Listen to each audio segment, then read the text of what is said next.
तो स्वागत है आप सभी का हमारे चैनल की एक बिल्कुल ही नई वीडियो के अंदर, जहां पर आज की इस वीडियो के अंदर हम काइजू नंबर 8 के मांगा की बात करने वाले हैं। इससे पहले हम काइजू नंबर 8 के मांगा पर टोटल 10 वीडियोस डाल चुके हैं और उन सारी वीडियोस के अंदर हमने चैप्टर नंबर 56 तक की स्टोरी को कवर किया है। सो इसीलिए अगर आप में से किसी ने भी अभी तक उन वीडियोस को नहीं देखा है तो आप इस वाली वीडियो को देखने के बाद उन सारी वीडियोस को भी जरूर देख लेना, ताकि आपको काइजू नंबर 8 के मांगा की स्टोरी क्लियर हो जाए। मैं इन सारी वीडियोस की प्लेलिस्ट बना चुका हूँ और वो प्लेलिस्ट आपको हमारे चैनल के ऊपर काइजू नंबर 8 के नाम से मिल जाएगी। सो इसीलिए चैनल में जाइए और सिंपली सारी वीडियोस को वॉच करिए। बाकी अगर आप में से कोई हमारे चैनल को पहली बार देख रहा है तो आप जल्दी से हमारे चैनल को सब्सक्राइब कर लीजिए और सब्सक्राइब बटन के बगल के बेल आइकन को भी ऑल पर सेट कर लीजिए, ताकि फ्यूचर में आने वाली सारी वीडियोस आप सबसे पहले देख सकें। बाकी वीडियो पसंद आए तो इसे लाइक जरूर करना और हमने आज वीडियो पर 3000 लाइक्स का एम रखा है, इसीलिए इस लाइक एम को भी जल्दी से पूरा कर देना। और अगर आप मुझसे कमेंट्स में कुछ कहना चाहते हैं तो आप वो भी मुझे कमेंट्स के अंदर बता सकते हैं। बाकी इसके साथ ही डीमन स्लेयर के ऊपर भी वीडियोस आने वाली है और हम डीमन स्लेयर के मांगा से इन्फिनिटी कासल आर्क को कवर करने वाले हैं, तो उन सारी वीडियोस के लिए भी तैयार है ना। और अगर आप डीमन स्लेयर के इन्फिनिटी कासल आर्क के लिए एक्साइटेड हैं तो आप कमेंट्स में इन्फिनिटी कासल आर्क जरूर लिखना, मुझे आपके कमेंट्स को देखकर बहुत खुशी होगी। तो फिर आइए अब हम इन सारी बातों को साइड करते हैं और आज की इस कमाल की वीडियो को स्टार्ट करते हैं।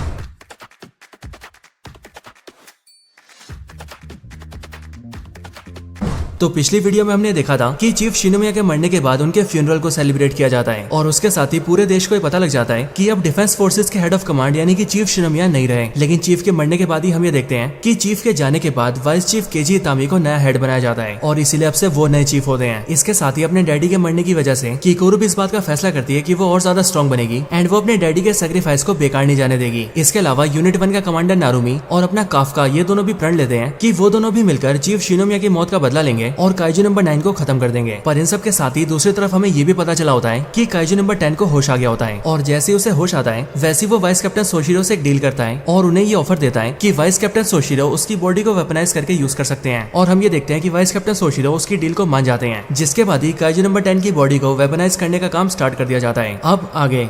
तो चैप्टर नंबर 57 के स्टार्ट होते ही हम डिफेंस फोर्सेस के एक दूसरे बंकर को देखते हैं और ये वाला सीक्रेट बंकर भी वैसा ही होता है जैसे बंकर के अंदर काइजू नंबर 10 को रखा गया है। लेकिन फर्क इतना है कि जिस बंकर के अंदर काइजू नंबर 10 है वो बंकर यूनिट 3 के कंट्रोल में है एंड ये वाला बंकर यूनिट 1 के कंट्रोल में है। यहीं पर जो ऑफिसर्स होते हैं वो आपस में बात करते हैं और उनमें से एक दूसरों से कहता है कि आप सबने सुना 3rd डिवीजन से कोई यहाँ पर आ रहा है। जो सुनकर पहले तो वो लोग ये गैस करते हैं कि 3rd डिवीजन से जो यहाँ पर आ रहा है वो हो ना हो कमांडर मीना ही होगी। लेकिन अगले पल उन सबको पता लगता है कि 3rd डिवीजन से जो यहाँ पर आ रहा है वो और कोई नहीं बल्कि वाइस कैप्टन सोशिरो है। और असल में वाइस कैप्टन सोशिरो के यहाँ पर आने की वजह से यहाँ पर एक मीटिंग को अरेंज किया गया है और इसके साथ ही ये भी सुनने में आया है कि उस मीटिंग के अंदर वाइस कैप्टन सोशिरो काइजू नंबर 9 के बारे में कोई बहुत जरूरी बात बताने वाले हैं। हालांकि इसके बाद ही हमें यूनिट 1 का ट्रेनिंग ग्राउंड दिखाया जाता है, जहाँ पर हम काफका, किकोरू और उनके सारे साथियों को ट्रेनिंग करता हुआ देखते हैं। लेकिन उसी टाइम पर उनके पास यूनिट 1 का वाइस कैप्टन हासेगावा आता है और हासेगावा उन सबको बताता है कि वाइस कैप्टन सोशिरो यहाँ पर आ रहे हैं। जो खबर सुनते ही काफका और किकोरू दोनों काफी चौंक जाते हैं। हालांकि हासेगावा उन दोनों को ये भी बताता है कि वाइस कैप्टन सोशिरो के यहाँ पर आने पर एक मीटिंग रखी गई है और उस मीटिंग के अंदर वो काइजू नंबर 9 और काइजू नंबर 10 दोनों के बारे में काफी कुछ बताएंगे। हालांकि इसके बाद ही हासेगावा किकोरू से पूछता है कि कमांडर नारुमी कहाँ पर है, जिस पर किकोरू बताती है कि उसने कुछ टाइम पहले कमांडर नारुमी को कुछ ट्रूप मेंबर्स के साथ घूमते हुए देखा था, लेकिन उसके बाद वो कहाँ गए उस बारे में वो नहीं जानती। हालांकि यहीं पर ही काफका ये देखता है कि वाइस कैप्टन हासेगावा काफी चिंता में होते हैं और इसीलिए जब काफका उनसे इस बारे में पूछता है तब हासेगावा किकोरू और काफका को बताते हैं कि असल में यूनिट 1 और यूनिट 3 दोनों के बीच आपस में बनती नहीं है और दोनों यूनिट के ट्रूप मेंबर्स एक दूसरे को नीचा दिखाते रहते हैं। और सिर्फ यही नहीं बल्कि कमांडर नारुमी और यूनिट 3 के वाइस कैप्टन सोशिरो दोनों में तो बिल्कुल नहीं बनती। इसीलिए मुझे ऐसा लग रहा है कि जैसे यहाँ पर यूनिट 3 के ट्रूप मेंबर्स आएंगे वैसे ही यूनिट 1 वालों के साथ उनका कुछ लफड़ा तो जरूर होगा। अगले पल हम ये देखते हैं कि हासेगावा बिल्कुल सही होता है, क्योंकि इस टाइम पर यूनिट 1 और यूनिट 3 दोनों के ट्रूप मेंबर सामने सामने होते हैं और हम ये देखते हैं कि वाइस कैप्टन सोशिरो और कमांडर नारुमी दोनों भी एक दूसरे को घूर रहे होते हैं। यहाँ पर कमांडर नारुमी शक्ल बनाकर वाइस कैप्टन सोशिरो से कहता है, सोशिरो तुम्हें मेरे इलाके में आने की परमिशन किसने दी? पर यह सुनते ही वाइस कैप्टन सोशिरो कहता है, अरे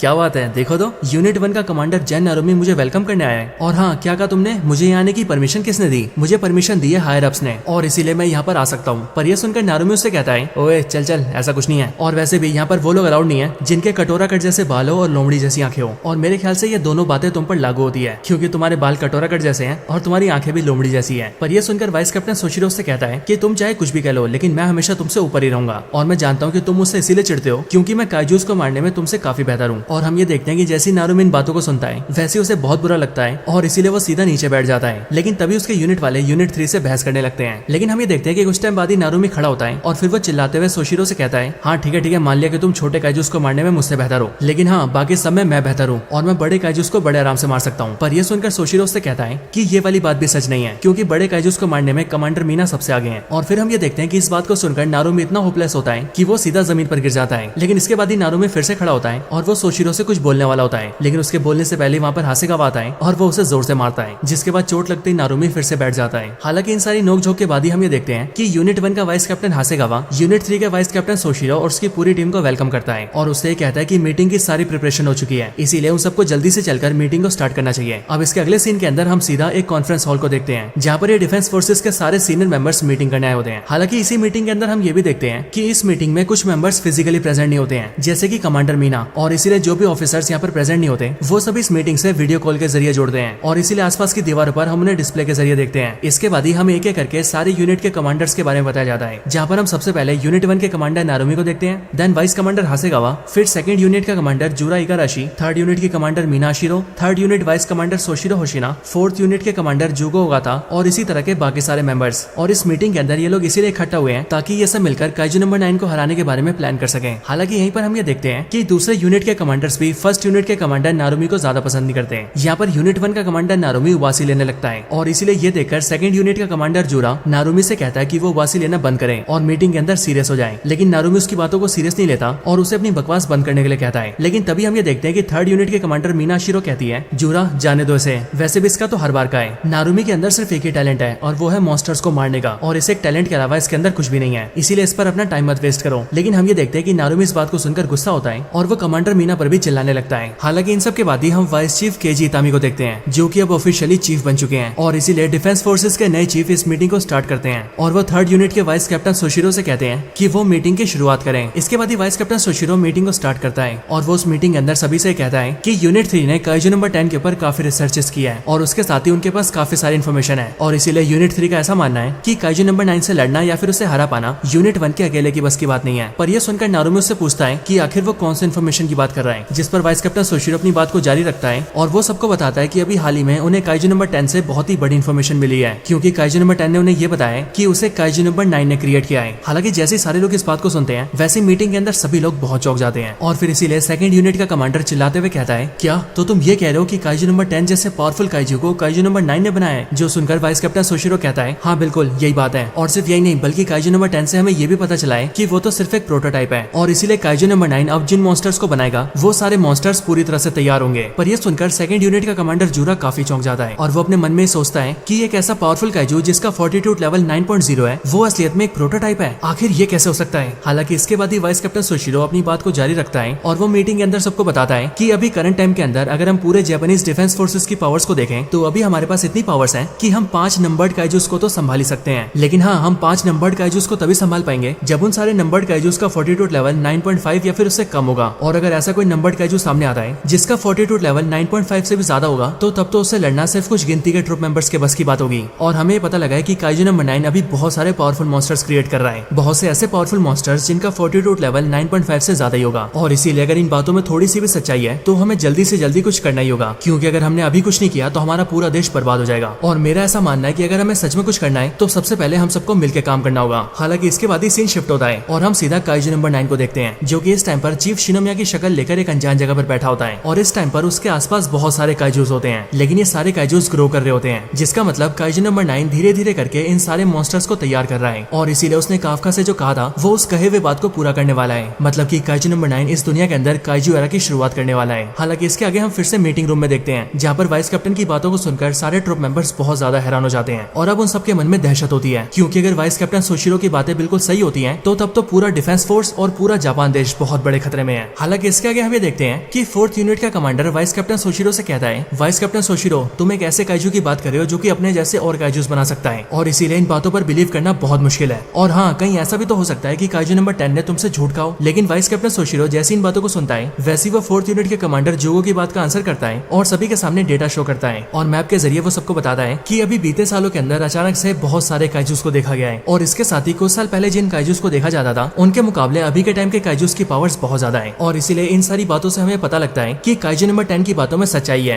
हालांकि इसके साथ ही मैं इस बात से एग्री करता हूँ कि हम लोग काइजूस के बारे में अभी भी ज्यादा कुछ नहीं जानते हैं। हम ये नहीं जानते हैं कि वो कहाँ से आते हैं, वो पैदा कैसे होते हैं और उनके अंदर इतनी ज्यादा पावर्स क्यों होती है। लेकिन हाँ, अभी बीते सालों में हमने जो रिसर्चेस किए हैं उन्हीं सब रिसर्चेस से हमें एक थ्योरी मिली है और इस थ्योरी के अकॉर्डिंग हमें पता लगा है कि अर्थ के अंडरग्राउंड एरिया से काफी ज्यादा एनर्जी निकल रही है और इसलिए हमारा ऐसा मानना है कि काइजू नंबर 9 अपने सारे काइजू मॉन्स्टर्स को क्रिएट करने के लिए उसी एनर्जी का यूज कर रहा है। हालांकि ये सारी बातें सुनते ही हासेगावा कहता है, वाइस कैप्टन सोशिरो, क्या आपके पास अभी काइजू नंबर 9 की लोकेशन है? जिस पर सोशिरो जवाब देता है कि काइजू नंबर 9 अपनी लोकेशन को बहुत जल्दी बदलता है और वो किसी एक जगह पर ज्यादा टाइम के लिए रुकता नहीं है एंड इसीलिए अभी वो कहाँ पर है इस बारे में हम नहीं जानते हैं। हालांकि हमने जहाँ तक रिसर्चेस करी है वहाँ से हमें ये जरूर पता लग गया है कि अर्थ के अंदर से वो जो पावर्स निकल रही है वो कहाँ से आ रही है और वो जगह बेसिकली यूरेशिया और फिलीपींस के बीच के समुद्र की जगह पर है। लेकिन वो लोकेशन समुद्र के इतना अंदर है कि वहाँ तक हमारे लिए पहुँच पाना इम्पॉसिबल है। हालांकि इस बात को सुनते ही सेकंड यूनिट का कमांडर कहता है, तो सोशिरो, तुम्हारे कहने का मतलब ये है कि इतनी सारी जानकारी के बाद भी हम काइजू नंबर 9 के बारे में कुछ भी नहीं जानते और हमें क्या तब तक वेट करना पड़ेगा जब तक वो खुद हमारे सामने नहीं आ जाता? हालांकि इन बातों से हटकर कमांडर मीना सबसे कहती है कि मैं मीटिंग के अंदर कुछ कहना चाहती हूँ। असल में काइजू नंबर 10 से हमें इन्फॉर्मेशन मिली है कि काइजू नंबर 9 जब भी किसी ह्यूमन को ऑब्जर्व करता है तब वो उसके अंदर से उसकी सारी मेमोरीज को लर्न कर लेता है और अब क्योंकि उसने चीफ शिनोमिया को ऑब्जर्व कर लिया है इसीलिए हो सकता है कि वो न सिर्फ चीफ के बारे में सब कुछ जान गया हो बल्कि उसके साथ ही उसे डिफेंस फोर्सेस के बारे में भी सब कुछ पता चल गया होगा और इसीलिए वो ये भी जानता होगा कि हम सारे ट्रूप मेंबर्स कितने पावरफुल हैं और हम क्या क्या कर सकते हैं। ये सुनकर वाइस कैप्टन सोशिरो सबसे कहता है, हाँ कमांडर मीना बिल्कुल सही है और इसीलिए इस बात के बहुत ज्यादा चांसेस हैं कि काइजू नंबर 9 हम सब के बारे में सब कुछ जानता है। इसीलिए हो ना हो उसे ये भी पता होगा कि हम क्या कर सकते हैं और इसीलिए काइजू नंबर 9 से निपटने के लिए हमारा ये प्लान है कि हमारे पास जो नए ट्रेनीज और ट्रूप मेंबर्स हैं हम उन सबको ट्रेनिंग देके उन्हें तैयार करें, क्योंकि as of course Kaiju number 9 हमारी पावर्स और मूव्स के बारे में सब कुछ जान गया है लेकिन अभी भी वो नए ट्रूप मेंबर्स के बारे में कुछ नहीं जानता है और इसीलिए नए ट्रूप मेंबर्स को तैयार करके हम काइजू नंबर 9 के ऊपर सरप्राइज अटैक कर सकते हैं। हालांकि मैं जानता हूँ कि हमारे पास जो नए ट्रूप मेंबर्स हैं वो अभी पूरी तरह से ट्रेंड नहीं है और उनके पास एक्सपीरियंस भी नहीं है, लेकिन हाँ मैं ये जरूर जानता हूँ कि उन सबके अंदर इतना पोटेंशियल है कि वो सभी इस कम टाइम के अंदर भी अपने आप को पूरी तरह से तैयार कर लेंगे और फिर इसीलिए जब अगली बार काइजू नंबर 9 हम पर अटैक करें तो हम उससे निपटने के लिए पूरी तरह से तैयार रहें। और फिर इसके बाद कंप्यूटर के डिस्प्लेस के ऊपर रेनो इचिकावा,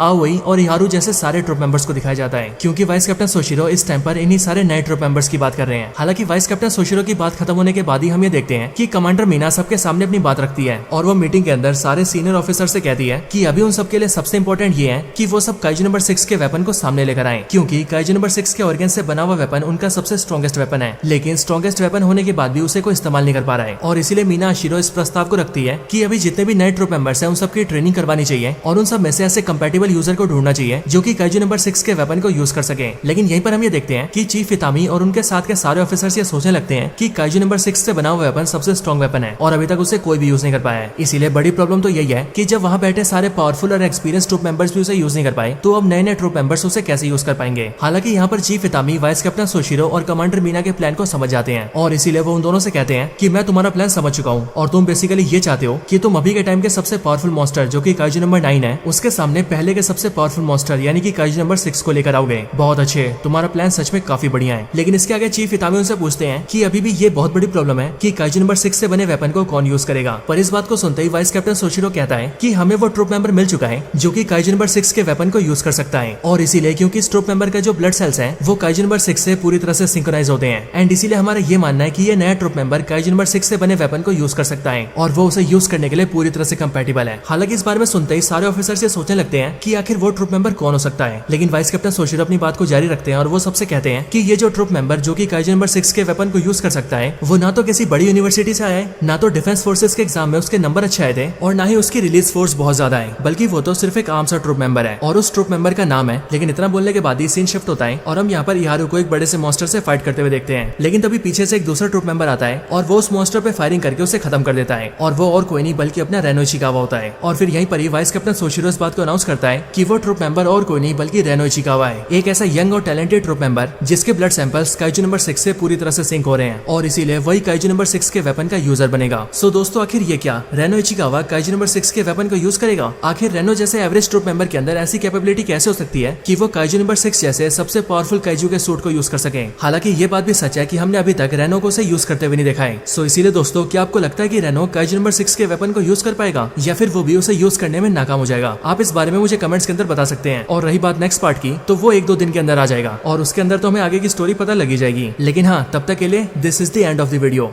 सो दोस्तों यही थी वीडियो काइजू नंबर 8 के मांगा के ऊपर। आप सभी को आज वाली वीडियो कैसी लगी मुझे कमेंट्स के अंदर जरूर बताएं और अगर आप सभी का कोई और रिकमेंडेशन हो तो आप वो भी मुझे कमेंट्स के अंदर बता सकते हैं। मैं जानता हूँ कि आज वाली वीडियो बाकी वीडियो से थोड़ी सी छोटी है, लेकिन इसे मैंने छोटा इसीलिए रखा है क्योंकि आगे के जो कुछ चैप्टर्स है उनके अंदर स्टोरी काफी कमाल की है और इसीलिए मैं उन सारे चैप्टर्स को एक साथ कवर करना चाहता हूँ। सो आप भी जल्दी से इस वीडियो को पूरा देख के वीडियो को लाइक कर दीजिए, 3000 लाइक्स के टारगेट को पूरा करिए और वीडियो के कमेंट बॉक्स के अंदर कमेंट भी जरूर करिए और आप मुझे कमेंट्स में ये भी बताइए कि आप इसके अगले पार्ट के लिए कितना एक्साइटेड हैं। बाकी अगर आप डीमन स्लेयर का इन्फिनिटी कासल आर्क देखना चाहते हैं तो उसको लेके कमेंट जरूर करना और हमारे चैनल की ऐसी और भी कमाल की वीडियोस देखनी हो तो आप उनको हमारे चैनल में जाकर देख सकते हैं और मुझे उम्मीद है कि वो सारी वीडियोस आपको बहुत पसंद आएंगी। तो बस आज की इस वीडियो में इतना ही, इस वीडियो को यहीं पर एंड करते हैं। मैं मिलता हूँ आपसे ऐसी किसी और बेहतरीन वीडियो में, तब तक के लिए गुड बाय।